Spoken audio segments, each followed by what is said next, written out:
नमस्कार, मी तुमची #SPD स्नेहल. आज परत तुम्हाला भेटायला आली आहे एका नवीन गोष्टीसह. आज दुपारी कविता म्हणजे माझी जीवश्च कंठस्थ मैत्रीण.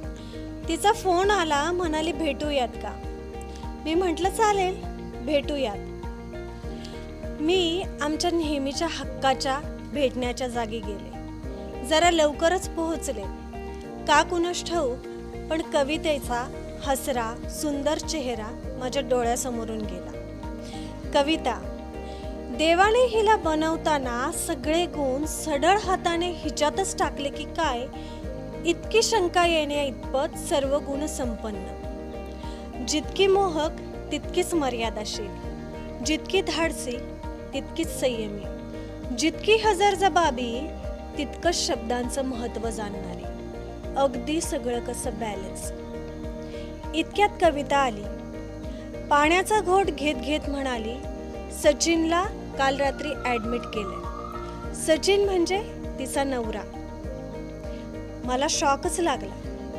मी म्हटलं का ग, काय झालं.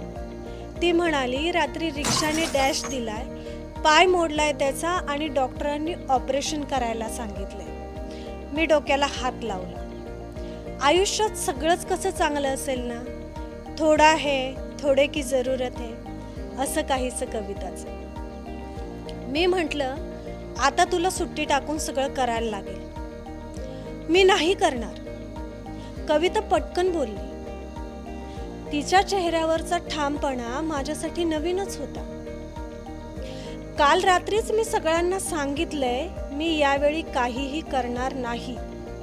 तरीही सगळे सकाळपासून मला समजावण्याचा प्रयत्न करतायत. तू बायको आहेस, तू केलंच पाहिजेस, तुझं कर्तव्य आहे. उपदेशाचे डोस देऊन झाले, नैतिकतेचे धडे देऊन झाले, धमक्याही देऊन झाल्या, इमोशनल ब्लॅकमेलही करून झालं. पण मी यावेळी ठरवलंय, नाही म्हणजे नाही. तिच्या चेहऱ्यावरचा तो करारीपणा मी पाहतच राहिले. तिचं हे रूप इतक्या वर्षांच्या आमच्या मैत्रीतलं माझ्यासाठी नवीनच होतं. थोड्या वेळ आम्ही बोललो आणि मग निघालो. आज मी घरी आले, थोडी लवकर आले, त्यामुळे घरी कोणीच नव्हतं. ओव्हनमध्ये कॉफी गरम केली आणि घेऊन शांतपणे अंगणात येऊन बसले. गेल्या कित्येक दिवसामध्ये आज आपण इतका निवांतपणा आपल्याच घरात अनुभवतोय हे अचानक माझ्या लक्षात आलं. दुसऱ्या बाजूला कविताचे विचार डोक्यात चालूच होते. कविताने इतक्या वर्ष सचिनच्या सगळ्या चुका पोटात घातल्या, त्याला साथ दिली, पण आज तिने तिच्यासाठी स्वतःचा असा जो स्टँड घेतला, त्यामुळे ती सगळ्यांच्या नजरेमध्ये वाईट झाली. माझ्या डोक्यात खूप सारे विचार यायला लागले. क्षणभर असं वाटून गेलं, खरंच आपण हे जे आयुष्य जगतोय त्यात आपण समाधानी आहोत का. निखळ आनंद ज्याला म्हणतो, तो निखळ आनंद आपल्यापैकी कित्येक जण रोज अनुभवतायत.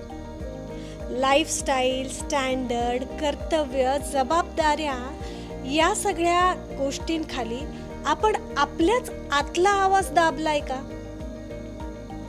आपल्या स्वतःसाठी जगायचं असा विचार जरी आपल्या डोक्यात आला तरी आपल्याला स्वतःलाच अपराधी असल्याचा फील का बरं येतो. शिवाय आपल्या आजूबाजूच्या माणसांच्या वागण्यावरही आपल्या या गोष्टींचा परिणाम होतच असेल ना. त्यांचंही स्वातंत्र्य आपण हिरावून घेतोय का. एक ना अनेक अशा खूप साऱ्या विचारांची गर्दी डोक्यात जमा झाली.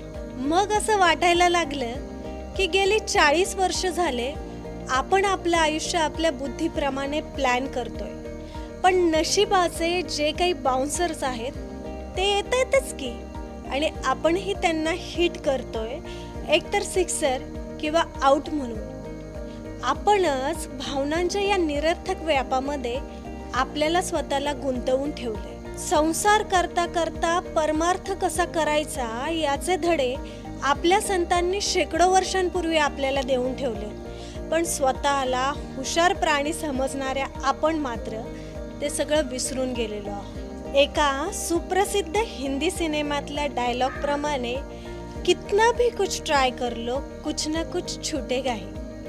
हे जर असंच असणार आहे तर प्रत्येक गोष्ट आपल्या मनाप्रमाणे घडली पाहिजे याचा अट्टहासच कशाला.